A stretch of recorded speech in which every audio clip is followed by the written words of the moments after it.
Hi, welcome back. My name is Barry and this is part of our Finfloor Good to Great series. And today we are tackling one of those critical Achilles heel, or the one element that keeps on going wrong when you're installing a floating floor. And that's all about trims. Yes, this is all about floating floors that have an absolute essential requirement of that little expansion gap around the peripheral of the floor.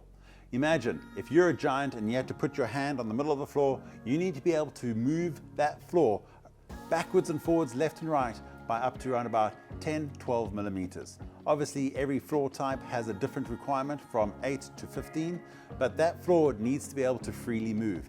If the floor cannot move, your floor is going to get compromised over a period of time. It might happen quickly, it might take 6 months or a couple of years, but the floor will be compromised, your warranty is compromised.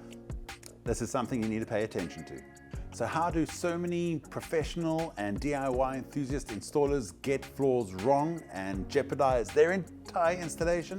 They glue down or fix these transition trims incorrectly. All too often they are nailing, they're gluing, they are getting creative, and trust me, the DIY installers, the professional installers, they get really creative. They want their floors to look beautiful, but they don't necessarily understand the science, or they take chances where they compromise the entire installation and the floors are failing. All too often, myself as an inspector, we go out to job sites and we see it time and time again that these floors are being locked down and the floors cannot move. So what do I mean by floors being locked down? Well, if you have a floating floor means that the floor is not attached to the substrate and it is required to be able to expand and contract freely. Floors are constantly expanding, contracting through fluctuating relative humidity or the moisture in the air, or maybe it's because of the temperature fluctuations where they are expanding, contracting.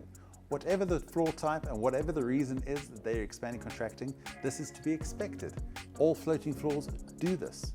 We need to be able to work around it. So when we install these trims, we need to make sure they are actually fixed either to the vertical walls, as in skirting, scotia, shoe molding, etc., or if it's a transition, that they are actually fixed to the static floor type, like a surrounding cementitious tile, or they are bonded with their little plugs or pins directly into the substrate, and they're not pulling down so hard that they are preventing the surrounding floating floor from actually pushing and pulling or expanding, contracting. While this may sound like common sense, we have so many floors that fail because of this exact reason. When it comes to most trim suppliers like Finfloor, they have a system for locking the trim down to the substrate where it is not bonded to the surrounding floating floor. The floor expansion gap is freely covered and the floor is able to freely move without it being locked down. If you follow the basic science in most flooring instruction manuals, you're going to be okay. But when you start getting creative, this is where the problems occur. We need to remember that when it comes to flooring and flooring installation, what elevates one installation from an average to great, it's all about the detailing. And if we can keep our trims correctly installed, neatly mitered, correctly bonded, we are going to be able to very easily elevate our installation to the next level. One of my favorite tips to do this, especially on the skirting and on the shoe molding, is an instant adhesive. It's an instantaneous application. You apply the solution to one side, you spray the other side, and you immediately bond them. This is absolutely perfect for outside miters where there is no compromise, especially in the wrapped trim category, where you don't necessarily have the opportunity to sand and round off and touch up the trim post-installation. Using hot glue or silicone to glue these trims down can be done, but all too often we use too much of these products and we're applying these products to the wrong areas of the trim, which lock the floors down. They lock the trims to the floors, which in turn compromises the expansion contraction of the product. You can use these products, but you've got to know where to place them. When it comes to an end cap, If you are placing too much product on the underside, like on this trim, it actually oozes forward into the expansion contraction cover strip zone and engages with the floor and locks the floor down. You need to be applying your adhesive to the back of your end cap, all right? And in a controlled volume.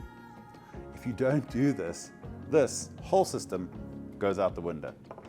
When it comes to the T-expansions, the T-expansion, you can't just hot glue silicone, put a brick on it while it's curing and hope for the best.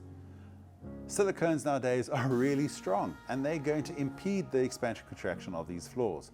Now I understand you want to get them nice and flat, but if you use the system provided, like with the Finfloor, which has these very easy sliding in pins, which you pre-drill and you just push them down, it will lock the trim down, giving you the visual aesthetic, meeting the science requirement without compromising your whole project. When it comes to skirtings, skirting can be bonded in place, it can be nailed in place. You just need to make sure that it's not applying super direct pressure down onto the floating floor, where it's again going to impede the movement of your floating floor. This is especially relevant when you have maybe pine skirting, which might have a couple of bows in it and you're trying to straighten it out. You need to make sure that when you are forcing that skirting into place, that it's not applying too much downward pressure, locking the floor off. Finally, stair nosing. Stair nosing can be tricky because while the majority of the stair treads, the floating floor is no longer floating because it's been bonded in place, that top tread is still a floating floor because now it's connected to the rest of the landing floor. That floor needs to expand. So once again, you need to install your stair nosing trim where it is locked in place, but still allows the floor on that top step to be able to move backwards and forwards. That takes understanding of the process and understanding of the tools and the product to be able to do that safely and securely.